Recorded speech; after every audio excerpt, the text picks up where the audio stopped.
నేను రైతు బాంధవుని, రైతులందరూ సంతోషంగా ఉన్నారు మా ప్రభుత్వంలో అంటున్నాడే. అదేం లేదన్న, మాకు డైరీ ఫామ్ ఉంది.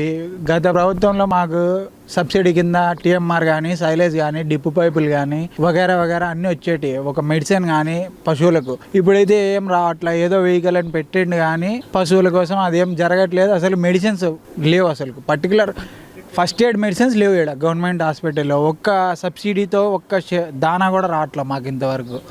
గత ప్రభుత్వంలో మేము ఒక్కరమే వచ్చేసి 2 లక్షల సబ్సిడీలో దానా బుక్ చేసుకున్నాం. గత ప్రభుత్వంలో గోకులం కింద కట్టిన షెడ్డుకు కూడా ఇంతవరకు మాకు బిల్లు లేదు. ఏం మన ఎమ్మెల్యే వచ్చి అడిగితే ఇది మంది కాదు, తెలుగుదేశం వాళ్ళది, మనకు సంబంధం లేదు అని డైరెక్టే చెప్పేసిండు. మొక్క మీదే చూస్తాం చేస్తామని కూడా చెప్పలేదు రవీంద్రనాథ్ రెడ్డి.